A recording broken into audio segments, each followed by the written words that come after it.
Subscribe now and press the bell icon. Never miss an update. Hey everyone, welcome to my channel physics by Saurabh sir. लेके आ गया हूँ आज एक और लेक्चर, और आज के लेक्चर में हम सीखेंगे कि जो पैरेलल प्लेट कैपेसिटर होता है, अगर हम उसके बीच में एक डाइलेक्ट्रिक डाल देते हैं तो इलेक्ट्रिक फील्ड पर, पोटेंशियल डिफरेंस पर और कैपेसिटेंस पर क्या क्या और कैसे कैसे फर्क पड़ता है, क्या क्या डिफरेंस आता है, और इससे रिलेटेड बहुत सारे सवाल करेंगे जो अक्सर सीबीएसई में भी पूछे जाते हैं और एंट्रेंस में भी पूछे जाते हैं। तो आज का जो बेसिकली हमारा टॉपिक होने वाला है वो होने वाला है affect of dielectric on capacitance. एक बार फिर से हमारा जो आज का टॉपिक है affect of dielectric on capacitance. तो देखते हैं जब हम पैरेलल प्लेट कैपेसिटर के बीच में एक डाइलेक्ट्रिक को डाल देते हैं तो क्या होता है। ओके, तो स्टार्ट करते हैं आज का लेक्चर। तो बेसिकली आप जानते हो हमारा पैरेलल प्लेट कैपेसिटर क्या होता है। हमारे पास दो पैरेलल प्लेट्स होती हैं जिसके ऊपर equal and opposite charges available होते हैं, यहां हम देते हैं उनको। ओके, तो इसका जो सरफेस चार्ज डेंसिटी होता है इस प्लेट का, हम इसको बोल देते हैं सिग्मा और इसको बोल देते हैं माइनस सिग्मा। और इसके बीच में हम एयर पढ़ते थे अभी तक। ओके, तो हम इसमें एयर पढ़ते थे तो ये एयर था, कोई दिक्कत नहीं थी। अब हम क्या करते हैं, हम इसके बीच में एक डाइलेक्ट्रिक डाल देते हैं। क्या डाल देते हैं, अब यहाँ जो मीडियम था वो एयर ना रहकर एक मीडियम बन जाएगा। मतलब पूरी लेंथ में, मतलब जो पूरा यहाँ पर इसका जो वॉल्यूम था इसमें मैंने एक डाइलेक्ट्रिक डाल दिया। तो व्हाट इज डाइलेक्ट्रिक बेसिकली, ये डाइलेक्ट्रिक क्या चीज होती है। तो देखो डाइलेक्ट्रिक ना एक सॉलिड इंसुलेटिंग सब्सटेंस होता है। बेसिकली क्या होता है, ये एक solid insulating substance, solid insulating substance होता है जिसके अंदर चार्ज फ्लो नहीं होता। एक बार फिर से, डाइलेक्ट्रिक क्या है, बेसिकली एक सॉलिड सब्सटेंस होता है। डाइलेक्ट्रिक हमारा एक सॉलिड इंसुलेटिंग सब्सटेंस होता है जिसके अंदर चार्ज फ्लो नहीं करता। मतलब इन सब्सटेंस के अंदर, ये ऐसे सब्सटेंस होते हैं जिनके अंदर चार्ज फ्लो नहीं करता, क्योंकि इनके पास कोई फ्री इलेक्ट्रॉन्स या फ्री चार्ज है नहीं जो फ्लो करेगा, जैसे हमारे कंडक्टर्स में करता है। तो यहाँ पर कोई भी चार्ज फ्लो नहीं करेगा, लेकिन इलेक्ट्रिक पोलराइजेशन पॉसिबल होगी। इलेक्ट्रिक पोलराइजेशन पॉसिबल होगी। तो ये क्या होता है, कैसे होता है, अभी उस पर बात करेंगे। तो पहले आपको बेसिकली ये पता होना चाहिए कि जो सब्सटेंस हम डाल रहे हैं डाइलेक्ट्रिक, वो क्या चीज होती है। तो बेसिकली कुछ नहीं है, ये एक सॉलिड सब्सटेंस है, इंसुलेटिंग सॉलिड सब्सटेंस होता है जिसके अंदर हमारा चार्ज फ्लो नहीं करता है, क्योंकि कोई भी फ्री चार्ज अवेलेबल नहीं होता है। सारे चार्ज जो चार्जेस होते हैं वो टाइटली पैक्ड होते हैं।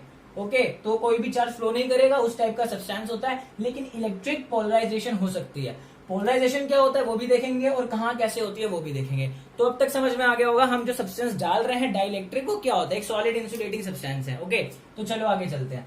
तो होता क्या है, जब हम एक कैपेसिटेंस के अंदर डाइलेक्ट्रिक डालते हैं उससे फर्क क्या पड़ता है, होता क्या है इससे। ऐसा करने से देखो, आप जानते हो कि जो हमारी इलेक्ट्रिक फील्ड होती है वो पॉजिटिव टू नेगेटिव होती है। पॉजिटिव टू नेगेटिव, अगर मैं प्लेट्स देखूं, अभी डाइलेक्ट्रिक को भूल जाओ, तो जो प्लेट्स हैं इन प्लेट्स में जो इलेक्ट्रिक फील्ड होगी, इलेक्ट्रिक फील्ड किधर होगी, पॉजिटिव टू नेगेटिव होगी। सिंपल सी बात है।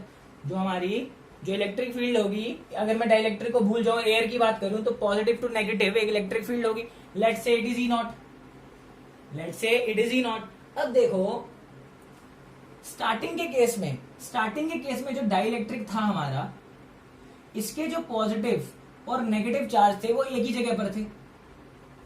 इसके जो पॉजिटिव और नेगेटिव चार्ज थे एक ही जगह पे थे, क्योंकि ये न्यूट्रल है अभी के लिए। लेकिन होगा क्या, जब ये इलेक्ट्रिक फील्ड अप्लाई हो जाएगी,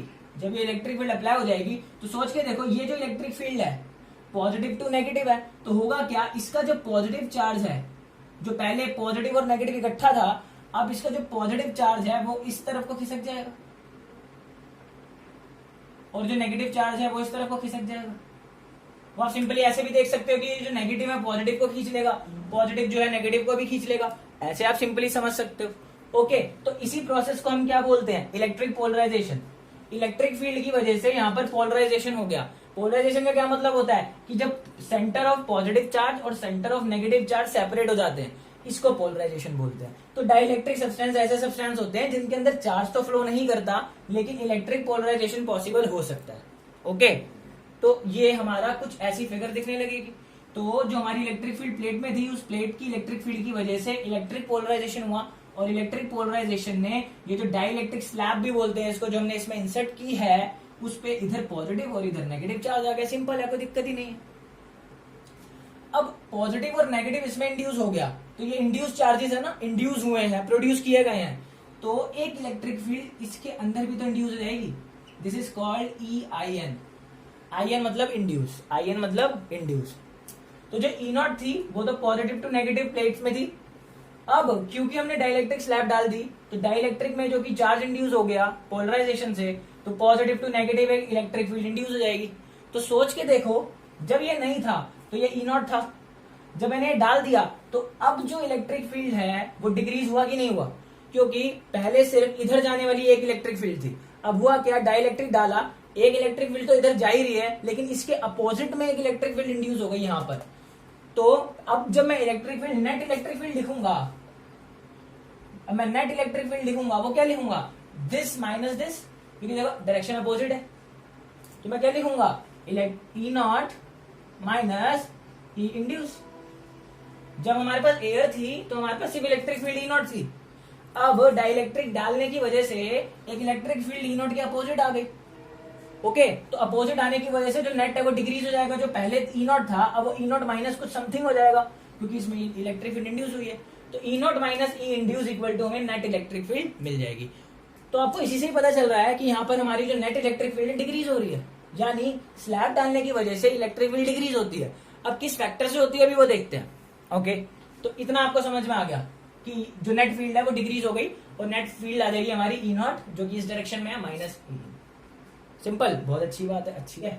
दूसरी बात ये देखो, ये जो चार्ज इंड्यूस हुए हैं, तो ये जो पॉजिटिव चार्ज इंड्यूस हुआ है और इधर नेगेटिव चार्ज इंड्यूस हुआ है, तो देखो जब मैं चार्जेस लेता हूं तो मैं यहाँ बोलता हूँ सरफेस चार्ज डेंसिटी, ये प्लेट की सरफेस चार्ज डेंसिटी है, लेकिन यहाँ पे भी तो चार्ज इंड्यूस हुए हैं, तो हमें इनकी भी चार्ज डेंसिटी लेनी पड़ेगी। तो मैं इसको लिख देता हूं प्लस सिग्मा आई, और इसको लिख आई एन, और इसको लिख देता हूं माइनस सिग्मा आई एन।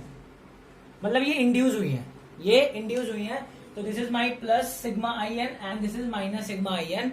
ये है इंड्यूस सरफेस चार्ज डेंसिटी, जो कहां पर हुई है, वो जो हमने स्लैब, डाइलेक्ट्रिक स्लैब जो हमने डाला है। तो जो डाइलेक्ट्रिक के ऊपर सरफेस चार्ज डेंसिटी है वो सिग्मा पॉजिटिव है, ये पॉजिटिव के लिए sigma in minus sigma in. Okay, in for induce की बात कर रहे हैं, तो ये बात, ये इक्वेशन समझ में आ गई। अच्छा, अब ये जो ई नेट है, ई नेट, इसको हम लिखते हैं ई नॉट बाय के।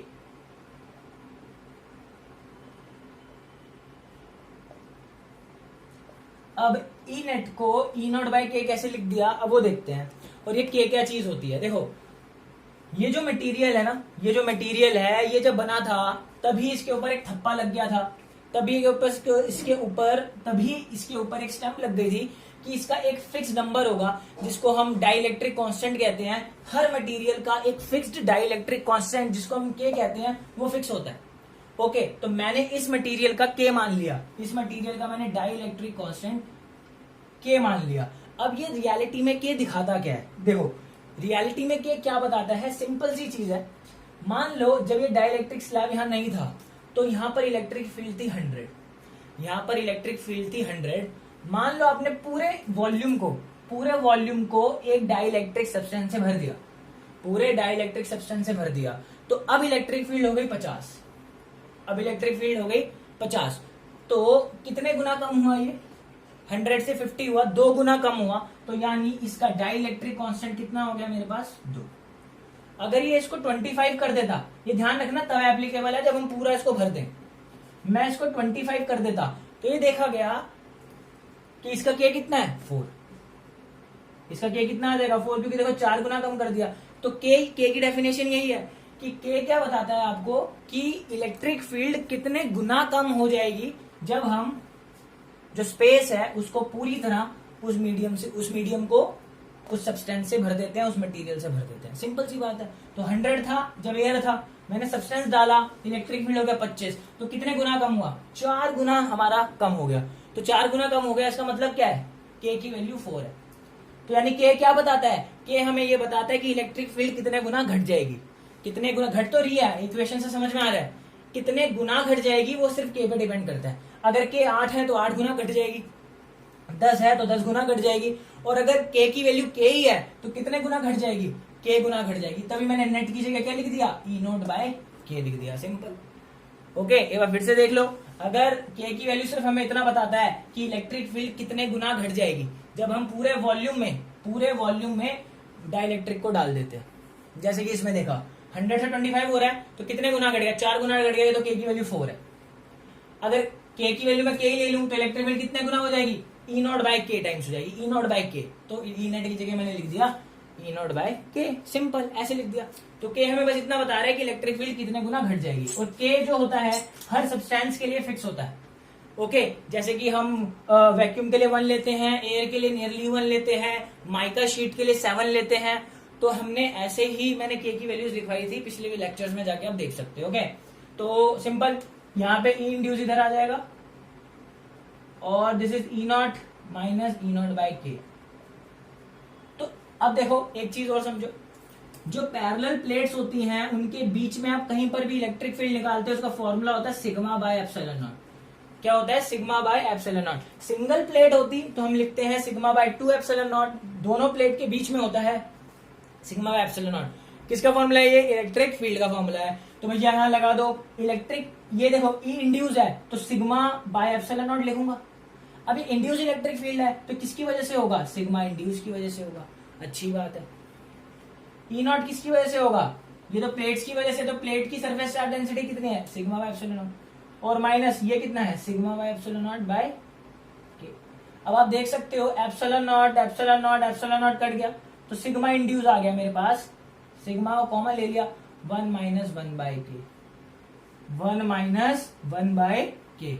देख रहे हो, तो हमने वैल्यू निकाल ली। हम क्या कर रहे हैं इतनी देर से, हम निकाल रहे हैं, ये निकालने की कोशिश कर रहे हैं कि जब हम डाइलेक्ट्रिक स्लैब को यहाँ डालेंगे तो उस पर कितना सरफेस चार्ज डेंसिटी जो है इंड्यूस होगा। तो इंड्यूस सरफेस चार्ज डेंसिटी कितना होगा, जो प्लेट पे है sigma bracket 1 minus 1 bye K. अब आप देख सकते हो कि जो के की वैल्यू हमेशा 1 से बड़ी ही होती है, तो इसका मतलब ये रिलेशन में क्या दिखा रहा है कि जो सिग्मा इंड्यूस है it is always less than sigma, sigma induced is always less than sigma. Of course सी बात है कि जितना चार्ज इस पर प्लेट पर है उतना चार्ज तो इंड्यूस नहीं हो सकता। इलेक्ट्रिक पोलराइजेशन हो तो रही है लेकिन इतनी नहीं हो जाएगी कि इतना ही चार्ज इंड्यूस हो जाए। ओके, तो ध्यान रखना इंड्यूस जो है हमेशा सिग्मा से, जो प्लेट पे जो सरफेस चार्ज डेंसिटी है उससे हमेशा कम रहेगा। ओके, तो इतना समझ में आ गया होगा, फटाफट इसको नोट कर लो, होप करता हूं क्लियर हो गया होगा। पोस्ट करके नोट कर लो। अब देखो, अब ये जो सिग्मा हमारे पास जो रिलेशन आया है, अगर हमसे पूछ ले इंड्यूस चार्ज निकालो, ये तो मैंने surface charge density, induce surface charge density निकाली। अगर वो हमसे बोलता है कि इंड्यूस चार्ज निकालो, तो सिग्मा का फॉर्मूला आप जानते हो, this is charge per unit area. तो चार्ज क्या हो जाएगा, चार्ज इंड्यूस अपॉन एरिया। क्योंकि हमने डाइलेक्ट्रिक को सेम एरिया में डाला है तो डाइलेक्ट्रिक का भी एरिया सेम है और उसका भी एरिया सेम है। देखो ए से ए कट गया तो चार्ज इंड्यूस कितना आ गया।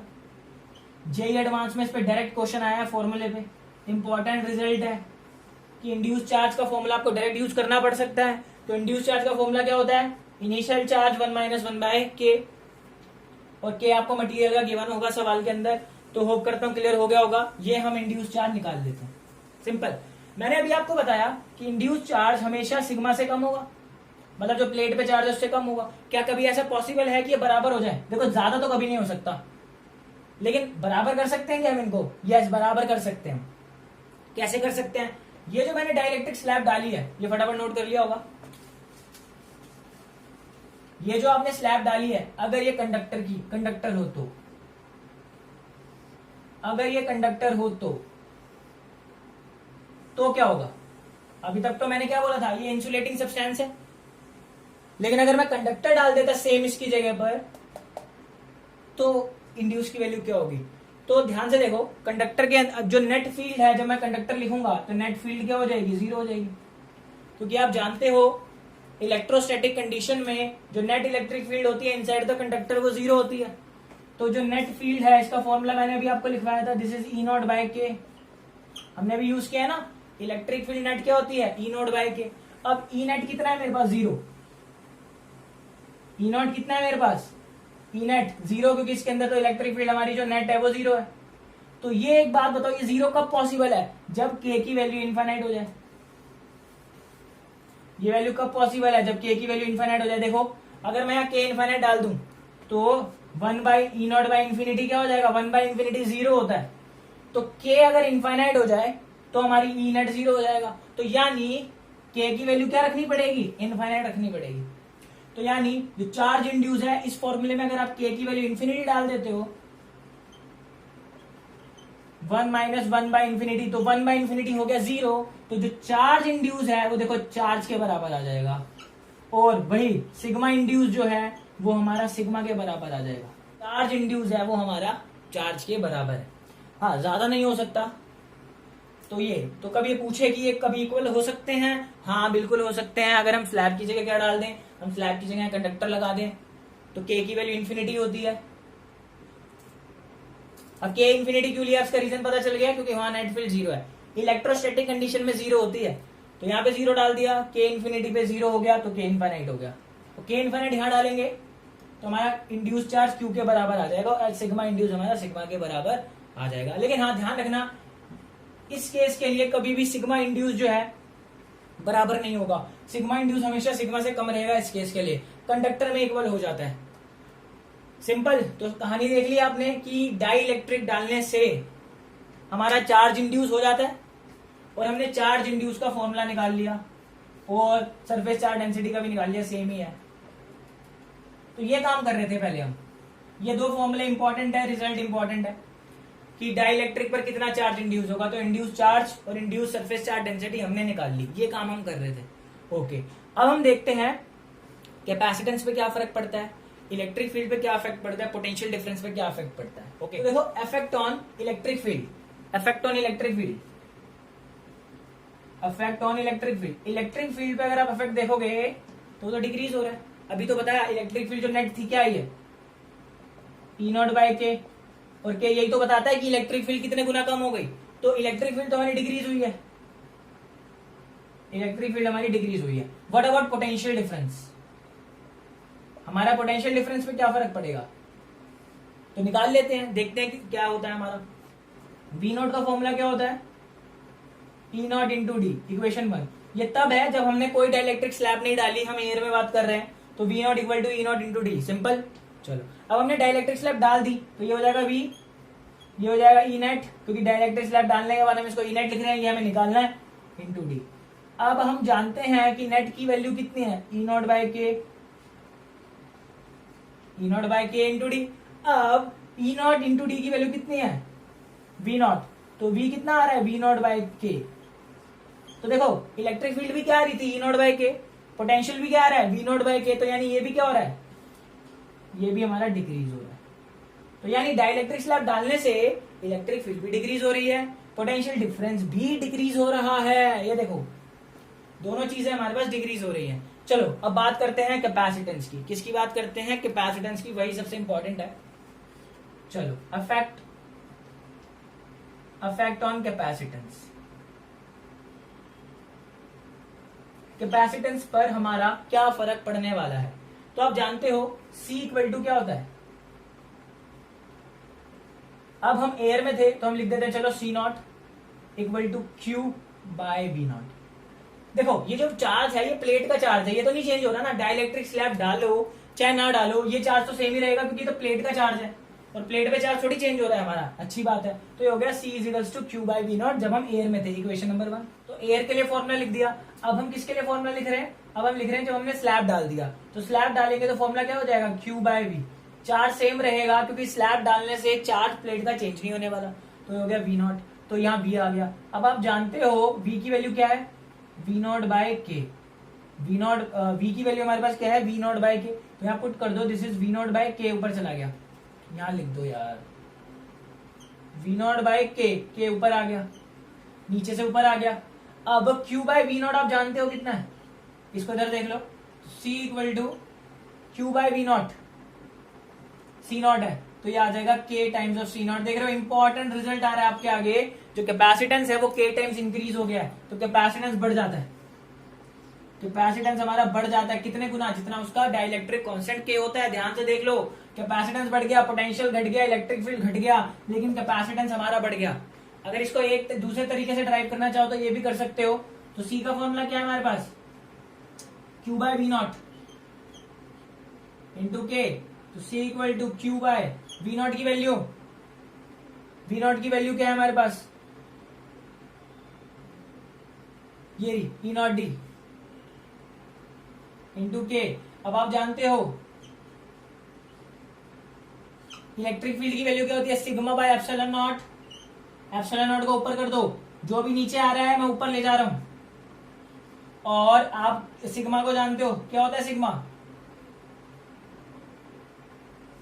बड़े sigma charge by unit area.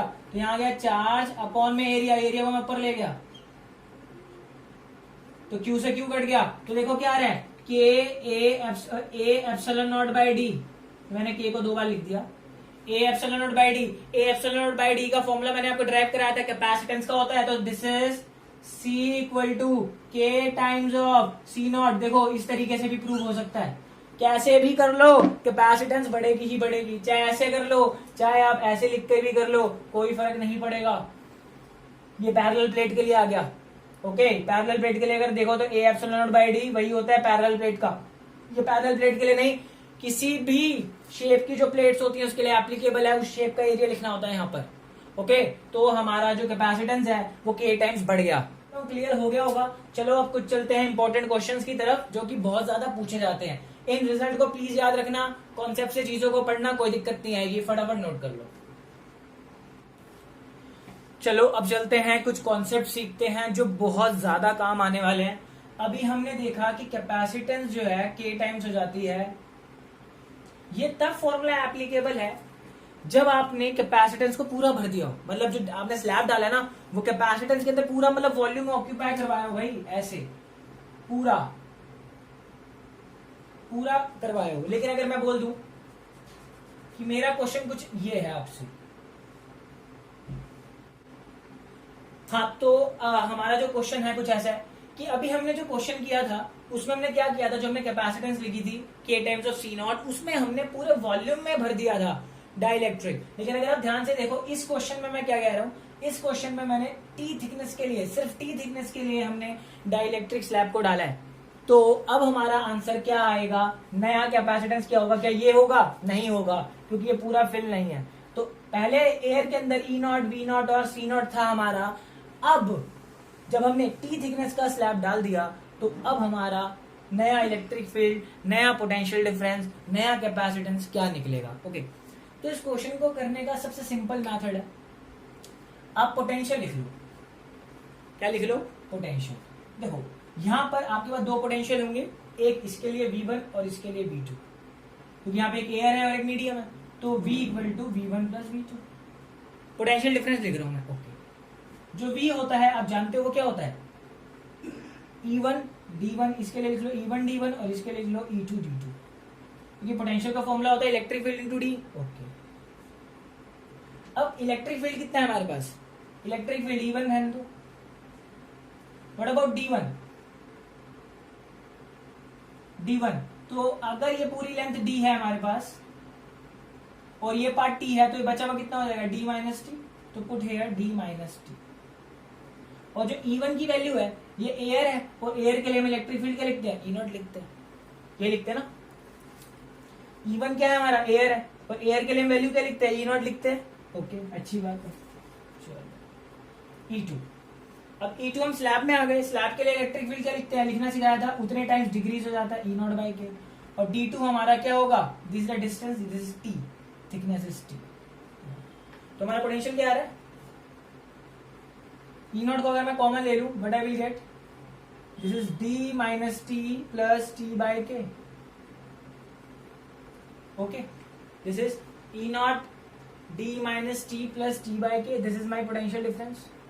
What about capacitance, capacitance क्या होता है, C is equals to Q by V। तो C is equals to Q by V is E not D minus T plus T by K. Okay, C is equals to Q by E not की value में क्या लिखते हैं, sigma by epsilon not. Epsilon not ऊपर चला जाएगा, this is D minus T plus T by K. And the C will be, कि charge per unit area होता है, इसको चार्ज पर यूनिट एरिया लिख दूं, चार्ज से चार्ज कर जाएगा, ए को ऊपर भेज दो, you will get A epsilon not by D minus T plus T by K. This will be my answer. देखो उसमें जो हमने किया था वो था A epsilon not by D. इसमें भी देखो कुछ ऐसे ही है, A epsilon not, A epsilon not. बड़े जो के बाय डी है ये थोड़ा सा डिफरेंट है, क्योंकि यहां पर ये पूरा फिल नहीं है. तो इस रिजल्ट को प्लीज याद रखना, क्योंकि ये बहुत ज्यादा इंपॉर्टेंट है. ओके चलो अब क्वेश्चन को थोड़ा कठिन बना दे. अगर मैं सेम काम करता और इस बार ऐसे दो ले लेता,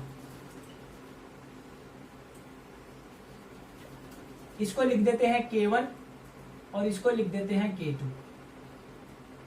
इसकी लेंथ ले लेते हैं T1, इसकी लेंथ ले लेते हैं T2 और पूरे का लिख लेते हैं D. आपको फिर से वही निकालना है, पोटेंशियल डिफरेंस निकालना है, फिर इसकी नई कैपेसिटेंस निकालनी है. पहले जो कैपेसिटेंस थी वो अगेन C0 है, हमें उससे मतलब नहीं है. अभी हमें चाहिए नई कैपेसिटेंस कितनी होगी इसकी, जब हमने ये दो स्लैब डाल दिए. तो ऐसे ही प्रोसीड करोगे आप, ये आपका होमवर्क है, ये आपको ऐसे ही प्रोसीड करना है, ऐसे ही प्रोसीड करना है, ऐसे ही यहां डालना है और आपका आंसर आ जाएगा. ओके पूरा सॉल्व आपको करना है, होमवर्क है. लेकिन आंसर आएगा क्या, वो आप इस रिजल्ट को याद रख के इसका रिजल्ट भी लिख सकते हो. अच्छा वो कैसे सर, ये देखो एरिया वेरिया सब सेम है, इसका एरिया ए है, डी है, इसका एरिया भी है, ऊपर का लिख दो सेम. ओके यहां लिखो टोटल लेंथ डी, लिख दी. अब देखो माइनस क्या हो रहा है, this minus is the length of slab. तो यहां पे लेंथ ऑफ स्लैब कितनी है, माइनस T1. यहां पे एक ही स्लैब थी तो मैंने एक ही बार माइनस किया. यहां पर दो स्लैब है तो दो बार माइनस कर दो, माइनस T1 माइनस T2, दो स्लैब के लिए माइनस कर दिया. अब देखो फिर आपको ऐड करना है स्लैब की लेंथ अपॉन में के, तो यहां पे ऐड कर दो. स्लैब की लेंथ कितनी है, T1 अपॉन T1 का कांस्टेंट कितना है, K1. अब हमारे पास यहां पर एक ही लेंथ थी तो मैंने एक ही ऐड किया, यहां दो है तो दो ऐड कर दो, तो यहां plus T2 bye K2. Okay ये थोड़ा सा ऐसा हो गया, एक बार फिर से समझ भी लो. टोटल लेंथ पहले D, माइनस लगाओ, फिर टोटल स्लैब की लेंथ लिख दो, माइनस T1 माइनस T2. इसी फॉर्मूले को देख रहा हूं बस मैं, फिर प्लस करो T1 बाय उसका कांस्टेंट K1 है और प्लस T2 बाय K2. लो इसके लिए आंसर आ गया. अब आपका काम यही है, इसको सॉल्व करके देखना कि आंसर यही आ रहा है या नहीं आ रहा. अब आप पूछोगे सर क्या 3 होती तब भी कर सकते थे, यस. 4 होती, 5 होती, 6 होती, 7 होती, n तक होती, सबके लिए आप सिर्फ इसका आंसर देखकर कर सकते हो. मैं आपको रटवा नहीं रहा हूं क्योंकि मैंने ये आपको निकाल के दिखा दिया है, आपको ऐसे ही करना है. तो लॉजिक समझ लो, फिर टाइम भी तो बचाना है ना एग्जाम में, तो फटाफट लिखने के लिए ये तरीका याद रखना. ठीक है तो अगर आप लिखना चाहो, मैं रब कर देता हूं इसको नोट कर लो यार, पॉज करो और नोट करो. अगर बच्चों में लिखना चाहूं 3 के लिए, सिमिलरली आप ड्रॉ कर लो अपने आप. This is T1, T2, this is T1, T2, T3, K1, K2 and K3. Total distance D है, तो कैपेसिटेंस सीधा बोलो क्या लिखोगे, जीनियस है आप लोग यार. क्या लिखोगे, टोटल D माइनस कितनी लेंथ है, minus T1 minus T2 minus T3. फिर ऐड करेंगे प्लस T1 लिखोगे, उसका कांस्टेंट कितना है K1, T2 bye K2, T3 bye K3. लो भाई हो गया आंसर. परेशान होने वाली बात नहीं है, ये याद रखना, उससे ये लिख देना. 3 के लिए भी, 4 के लिए भी, 5 के लिए भी, 10 के लिए भी, सबके लिए लिख देना, फटाफट आंसर हो जाएगा. एंट्रेंस हो चाहे सीबीएसई हो. होप करता हूं क्लियर हो गया होगा. ओके तो ये होमवर्क है, इसका निकाल के देखना आ रहा है नहीं आ रहा है. 3 वाला थोड़ा लंबा हो जाएगा, 2 वाला करके देखना कि ये आंसर आ रहा है या नहीं आ रहा, क्या ट्रिक कर रही है काम या नहीं कर रही. ओके चलो अच्छी बात है. अब इसी से रिलेटेड एक सवाल और देता हूं आपको, फटाफट इसको नोट कर लो. तो अब हम चलते हैं, बड़ा सिंपल सा सवाल ले लेता हूं मैं. ये हमारी प्लेट्स हैं, प्लेट्स के अंदर मैंने 2 स्लैब्स रखी हैं. ओके, वो इस बार थोड़ा सा कंफ्यूज कर देता है। ये कहता है कि इसका डिस्टेंस तो डी है, इसका डिस्टेंस हमारे पास एक्स है, इसका डिस्टेंस भी हमारे पास एक्स है, इसका डाइलेक्ट्रिक कांस्टेंट के दिया हुआ है, और इसको वो बोल देता है कि ये मेटल है। ओके, ये हमारा मेटल है। अब आपको इसकी कैपेसिटेंस निकालनी है, इसका एरिया ए है। तो अच्छे बच्चों की तरह, पहले बहुत अच्छे बच्चों की तरह फॉर्मूला लिख दो। हमें फॉर्मूला आता था, हमने क्या किया था, A epsilon not total length लिखते हैं, फिर माइनस इसकी लेंथ करते हैं, फिर माइनस इसकी लेंथ करते हैं, फिर प्लस लगाते हैं, फिर एक्स अपॉन K1 लिखते हैं, फिर एक्स अपॉन K2 लिखते हैं। सिंपल। अब C equal to A epsilon naught. समझ तो आ रहा है ना कैसे लिख रहा हूं मैं? टोटल लेंथ माइनस उसकी लेंथ, फिर माइनस दूसरे की लेंथ, फिर प्लस लेंथ अपॉन में उसका कांस्टेंट, प्लस लेंथ अपॉन में उसका कांस्टेंट। ओके, तो ये हो जाएगा d माइनस 2x। ध्यान से देखो, ये तो ठीक है, प्लस ये टर्म हो जाएगी 0। सर x बाई के टू क्यों 0? ये मेटल है, मेटल एक कंडक्टर होता है, कंडक्टर के लिए उसका k इनफाइनाइट होता है, तो K2 इनफाइनाइट, 1 बाई इनफाइनाइट 0, तो ये हो गया 0। आंसर आ गया। क्या हमें कोई भी प्रॉब्लम है? बिल्कुल भी नहीं। फॉर्मूला याद रखो, आंसर पा दो। ठीक है जी। लाते कैसे हैं वो बता दिया, शॉर्ट ट्रिक भी बता दी, फटाफट कैसे लिखना है आपको। कितने भी स्लैब हो, कोई दिक्कत वाली बात नहीं है। ओके, तो ये आपकी छोटी सी कहानी थी। ये वाले क्वेश्चंस हमारे खत्म होते हैं। अब थोड़े से सीरीज पैरेलल वाले भी देख लेते हैं, कहीं वो भी आते हैं एग्जाम में, काफी आते हैं, और आपको भी पता चले वो आ गया और मैंने नहीं कराया, फिर तो आप प्रॉब्लम हो जाएगी। तो फटाफट नोट करो, लास्ट टाइप के क्वेश्चंस है वो, 2-3 क्वेश्चंस करते हैं, उसी में ही सारी कहानी क्लियर हो जाएगी। फटाफट नोट करो।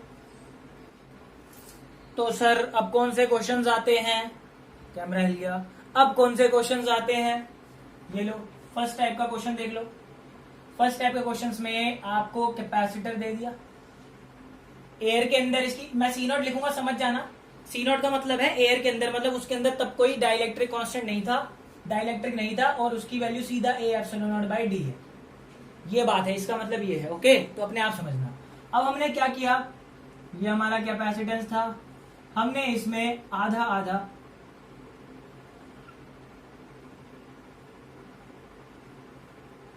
ऐसे हमने 2 डाइलेक्ट्रिक डाल दिए। इसका जो डाइलेक्ट्रिक कांस्टेंट है K1, और इसका डाइलेक्ट्रिक कांस्टेंट है हमारे पास K2।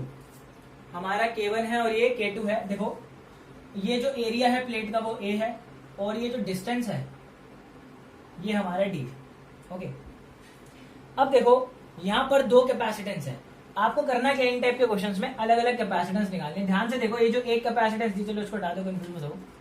ये जो एक कैपेसिटेंस थी, 2 कैपेसिटेंस में बढ़ चुका है, एक ये ऊपर वाला पार्ट और एक ये नीचे वाला पार्ट। ओके, अगर आप ध्यान से देखोगे, आप कैपेसिटेंस को देखो, ये जो डाइलेक्ट्रिक्स है, सॉरी इनको देखो। अगर आप डाइलेक्ट्रिक को ध्यान से देखते हो तो डिस्टेंस तो दोनों का सेम है। देखो, इसका भी डी है, इसका भी डी है। हमने जो कैपेसिटेंस ली थी, कैपेसिटर लिया था, उसका डिस्टेंस डी था और एरिया ए था।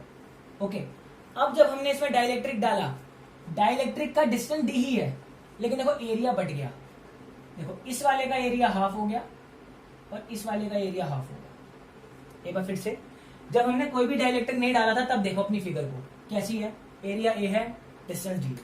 डाइलेक्ट्रिक डालने के बाद देखो, डाइलेक्ट्रिक का डिस्टेंस तो सेम रहा, ये देखो, लेकिन एरिया देखो बढ़ गया। एरिया एक का आधा हो गया और एक का आधा हो गया। तो ध्यान रखना, जब भी एरिया डिवाइड हो जाए, एरिया डिवाइड हो जाए, एरिया डिवाइड हो जाए, तो वो जो कैपेसिटर्स हैं, ये जो अलग अलग भागों में बढ़ गए, इसको मैं कह देता हूं C1, तो हम बोलेंगे C1 and C2 will be in parallel, will be in parallel. सबसे बेस्ट तरीका है देखने का। बच्चे कंफ्यूज आते हैं, सीरीज ले पैरेलल ले, बस देख लेना। डाइलेक्ट्रिक डालने से पहले अपनी फिगर देखना, डाइलेक्ट्रिक डालने के बाद अपनी फिगर देखना। अगर एरिया बढ़ता हुआ नजर आ गया तो पैरेलल है।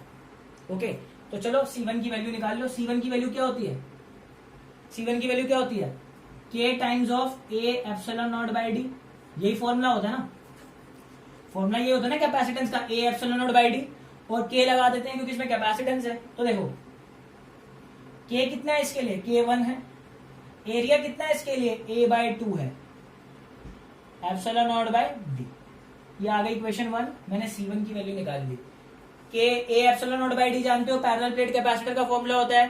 तो अभी हमने सीखा था अगर आप डाइलेक्ट्रिक डाल देते हो तो उसके उतने टाइम्स हो जाता है, तो k की जगह k1 डाल दिया क्योंकि इसका k1 था, एरिया की जगह a/2, ये आ गया। ऐसे C2 आ जाएगा। C2 के लिए क्या लिख देंगे, सीधा आता है आपको, a की जगह a/2 डाल दिया। अब मैंने आपको क्या बताया था, एरिया डिवाइड हो रहा है, दे आर इन पैरेलल, तो कैपेसिटेंस क्या आएगी, पैरेलल के लिए हम क्या लिखते हैं, C1 प्लस C2। कैपेसिटेंस कितनी आ गई, K1 a/2 epsilon not by D plus K2 a/2 epsilon not by D. तो कैपेसिटेंस कितनी आ रही है, a epsilon not bye 2d को कॉमन ले लो, K1 प्लस K2, 2 को यहां लिख दो। अब a epsilon not by D कितना होता है, C0।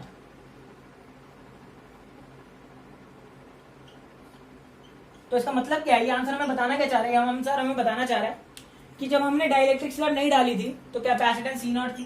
जब हमने ऐसे एरिया बांट के 2 डाइलेक्ट्रिक डाल दिए तो अब जो नई कैपेसिटेंस आएगी वो पुरानी का K1 plus K2 by 2 times होगी। ओके, तो पुराने के टर्म्स में यह आंसर यहां भी छोड़ सकते हो। ओके, तो क्योंकि मैंने इनिशियल वैल्यू दी थी तो ये आ गया। तो रिजल्ट समझ में आया, C0 ये है, इसकी कैपेसिटेंस है जब ये एयर में था। अब जो C कैपेसिटेंस है टोटल वो इसकी है। ये क्वेश्चंस पूछे जाते हैं, होप करता हूं क्लियर हुआ होगा। सिंपल है। तो बस आप फिगर पहले की देखो, फिगर बाद की देखो, एरिया बढ़ रहा है तो पैरेलल ले लो, सिंपल। फटाफट नोट करो उसको। इसका टाइप 2 देखते हैं, टाइप 1 था, टाइप 2 देखते हैं। तो आ जाते हैं हम सेकंड टाइप के क्वेश्चन में। सेकंड टाइप में क्या करेंगे हम, फिर से भाई पहले हम एयर में थे, ये हमारा कैपेसिटर है, इसकी कैपेसिटेंस C0 है और उसकी वैल्यू है a epsilon not by D, क्योंकि एरिया इसका a दे रखा है और डिस्टेंस d दे रखा है। अब क्या किया, इस कैपेसिटर के साथ हमने गेम खेला। गेम कैसे खेला इस बार हमने देखो ऐसे डाला, इसमें K1 और इसमें K2। अब अपनी फिगर को पहले देखो कैसी है, एरिया a है, डिस्टेंस d है। अब इस बार देखो कि अपने डाइलेक्ट्रिक को, इस बार डाइलेक्ट्रिक में अगर आप ध्यान से देखोगे दोनों डाइलेक्ट्रिक का एरिया तो सेम ही है देखो, लेकिन डिस्टेंस को अगर आप देखोगे, ये पहले वाला डाइलेक्ट्रिक है ना, डिस्टेंस d था, हमने 50-50 डाला है। पिछले क्वेश्चन में एरिया डिवाइड हो रहा था, इस केस में देखो डिस्टेंस डिवाइड हो रहा है। ओके, तो इसमें क्या हो रहा है, डिस्टेंस डिवाइड। और जब भी डिस्टेंस डिवाइड होता है तो हम उसे बोलते हैं सीरीज कॉम्बिनेशन। सीरीज कॉम्बिनेशन, देखो डिस्टेंस डिवाइड हो रहा है, कॉम्बिनेशन, तो इसको बोल दो C1, इसकी कैपेसिटेंस निकाल लो सेपरेटली C2 और आंसर निकाल दो। अभी मैंने सिखाया था कैसे निकालते हैं। C1 का फॉर्मूला क्या हो जाएगा, K1 a epsilon not by D. ये बेसिक फॉर्मूला तो याद है ना, a epsilon not by D. अब क्योंकि हमने इसमें डाइलेक्ट्रिक डाल दिया तो K1 से मल्टीप्लाई होगा और डिस्टेंस जो है वो इसका आधा हो गया, तो ये आ जाएगा d/2, तो ऊपर आ जाएगा, तो दिक्कत ही नहीं है, सिंपल है। सिमिलरली प्यारे बच्चों C2 को लिख दो, तो C1 को जैसे लिखा है ऐसे लिख दो, तो ये 2K2 हो जाएगा, बस कोई दिक्कत ही नहीं है। तो आगे ये फॉर्मूला याद है तो भैया सारे काम हो जाएंगे। सही है, चलो। अब पता है ना K1 K2 क्यों मल्टीप्लाई कर रहा हूं, अभी स्टार्टिंग में वीडियो के लेक्चर में देखा था, स्टार्टिंग में देखा था कि कैपेसिटेंस K टाइम्स हो जाती है तो K टाइम्स कर दी। ओके, अच्छी बात है। अब सीरीज है तो सीरीज में क्या होता है, 1/c equal to 1/c1 plus 1/c2। तो 1/c इक्वल टू C1 का उल्टा क्या होगा, उल्टा लिख दो, ये हो जाएगा d/2K1 a epsilon not plus dK2 a epsilon not. तो 1/c इक्वल टू, आपको दिख रहा है जो भी कॉमन है निकाल दो, d/2 a epsilon not 1/K1 plus 1/K2, simple. Okay, तो ये आ जाएगा 1/c इक्वल टू, अब देखो चलो ऐसे ही लिख दो, आप कंफ्यूज हो जाओगे नहीं तो एलसीएम ले लो, ये आ जाएगा K1 plus K2 K1 K2, simple. अब उल्टा कर दो तो C कितना हो जाएगा, a epsilon not by D, sorry 2a epsilon not by D K1 K2 upon K1 plus K2। अब आप ये बात जानते हो a epsilon not by D कितना होता है, ये C0 होता है, तो इसको यहाँ पे 2C0 लिख दें, ये देखो आ गया। तो हमारी जो नई कैपेसिटेंस आई है वो 2 टाइम्स ऑफ पुरानी कैपेसिटेंस, और ये जो हमारा नंबर है सिंपल। मैं पुराने के टर्म्स में इसलिए लिख रहा हूं क्योंकि मैंने पुरानी वाली दी है, ये एयर वाली है, ठीक है। तो आपको कंपैरिजन मिल रहा होगा कि पहले जब हमने नहीं डाला था तो C0 था, अब डालने पर कितना आ रहा है पुराने के रिस्पेक्ट में। तो देखो ये होता है पैरेलल का केस, सॉरी सीरीज का केस है ये। ओके, तो distance divide series, area divide तो पैरेलल। यहां पर आपको बेसिक याद रह जाए, लेकिन जो थोड़े कॉम्प्लेक्स क्वेश्चंस होते हैं ना उसमें आप देख सकते हो और उसमें हेल्प करेगा ये कॉन्सेप्ट, ये कॉन्सेप्ट। ओके, तो अब लास्ट क्वेश्चन देखते हैं, उसमें हम लगाते हैं ये पैरेलल कॉम्बिनेशन और सीरीज कॉम्बिनेशन, फिर देखते हैं कि कैसे आपको ये चीज हेल्प कर रही है। फटाफट नोट कर लो इसको, होप करता हूं क्लियर हो गया होगा। तो आ जाओ हमारे थर्ड क्वेश्चन पर। ये क्वेश्चन कुछ हम करेंगे, कुछ आपको घर से करना है। ये देखो, ये हमारा कैपेसिटर था पहले सिंपल, इसकी कैपेसिटेंस हमारी C0 थी, एरिया A और डिस्टेंस B। अब इस कैपेसिटर में हमने गेम खेला। गेम कैसे खेला?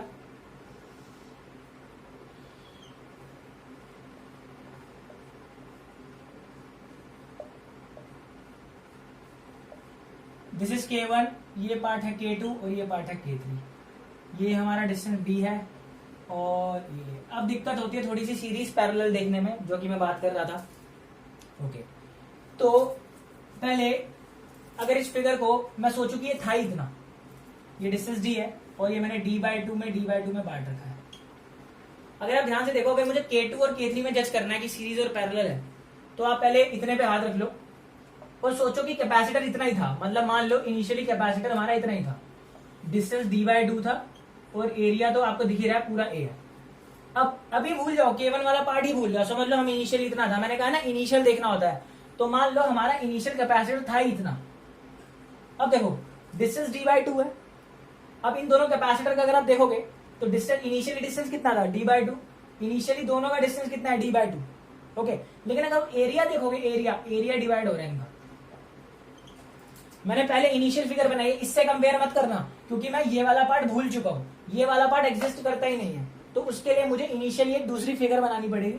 तो मैंने इनिशियली दूसरी फिगर बना ली जिसका डिस्टेंस कितना था D/2 और एरिया तो पूरा सेम ही है क्योंकि मैंने इसको आधा काट दिया और अलग कर दिया, एरिया तो सेम रहेगा। अब अगर आप ध्यान से देखोगे इनिशियल डिस्टेंस कितना था D/2, डिस्टेंस D/2 ही है, तो डिस्टेंस तो सेम है, तो बट क्या रहा है इसका, एरिया बट गया देखो। और जब एरिया डिवाइड होता है, जब एरिया डिवाइड होता है तो क्या मिलता है हमें, एरिया डिवाइड होता है हमें मिलता है पैरेलल कॉम्बिनेशन। तो यानी ये और ये हमारा पैरेलल है, अच्छी बात है। तो यानी K2 और K3 हमारा, ये जो इसको बोल दूं अगर मैं C2 और इसको बोल दूं C3, तो C2 एंड C3 हमारा जो है पैरेलल है। ठीक है, तो जैसे पिछले क्वेश्चन में निकाला था वैसे हम निकाल सकते हैं। अब इन दोनों का एक आंसर आ जाएगा।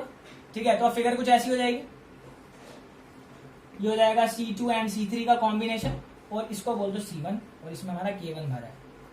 अगर आप इस पूरी फिगर को देखो, अब इससे कंपेयर करो क्योंकि अब ये वापस आ चुका है, अब इसको भूल जाओ। अगर आप इसको ध्यान से देखते हो तो एरिया सेम है लेकिन देखो डिस्टेंस बढ़ रहा है। इनिशियली डिस्टेंस कितना था D, लेकिन यहाँ पे कितना हो रहा है D/2। एरिया A है, एरिया A है, तो डिस्टेंस क्या हो रहा है, डिवाइड हो रहा है। और जब डिस्टेंस डिवाइड होता है तो क्या होता है, सीरीज। तो यानी इसका जो आंसर आएगा C2 C3 का, उसको C1 के साथ सीरीज ले लेना। C1 एंड C2 C3 का जो आंसर है मैं उसको C डैश कह देता हूं। तो C1 and C dash are in series. तो बस जवाब लगाओगे आपको आंसर मिल जाएगा। ये IIT में भी आया हुआ है, JEE मेंस में भी आया हुआ है, ये APMT में भी पूछा हुआ है और CBSE में भी आता है। बहुत इंपॉर्टेंट सवाल है ये, आपको करना है, कमेंट में बताना है, जरूर अटेम्प्ट करो, आंसर बताओ। नहीं आता है मेरे फेसबुक पेज पे जाके पूछो उसको। ओके, मुझे पता है आप यहाँ थोड़ा सा कंफ्यूज हो रहे होगे कि हमने इसका जो लेंथ है ये D थी, मैंने D/2 क्यों लिया, क्योंकि मैं कंसीडर ही नहीं कर रहा कि ये वाला पार्ट है। इस वाले पार्ट को भूल जाओ, सिर्फ इतना देखो। अगर मैं इसकी इनिशियली फिगर बनाता हूँ तो मान लो मैंने इसको आधा कर दिया और मैंने इसको फिगर बना ली इनिशियली, तो इनिशियली D/2 है, ये भी D/2 है, लेकिन एरिया अगर आप देखो A है लेकिन यहाँ एरिया बढ़ गया। एरिया बढ़ने की वजह से मैंने इसको पैरेलल लिया, और अगर ये पैरेलल है तो दूसरा वाला हमने सीरीज लिया क्योंकि अब हम उस पर आ गए, डिस्टेंस हाफ हो रहा है, एरिया सेम है। तो ऐसे डिस्टेंस और एरिया का हिसाब आपको लगाना पड़ेगा और आपको आंसर आपका मिल जाएगा। तो ध्यान रखना, जब आप ऐसे बांट के फिगर करते हो तो उसके अकॉर्डिंग आपको एक इनिशियल फिगर भी बनानी पड़ेगी, जैसे मैंने इसमें हाफ वाली बनाई है। तो आपको बाकी पार्ट को भूलना पड़ेगा, जिस भी दो में देख रहे हो सिर्फ उसको देखो, बाकी पार्ट को भूल जाओ। ओके, तो होप करता हूं क्लियर हो गया होगा आपका। आज का लेक्चर बहुत इंपॉर्टेंट है, ढंग से कर लिया तो ये टॉपिक में कोई दिक्कत नहीं आएगी। ठीक है, तो मिलते हैं हमारी नेक्स्ट वीडियो में, और बढ़िया लेक्चर लेके आऊंगा मैं। तब तक के लिए ध्यान रखो अपना, स्टे होम, स्टे सेफ।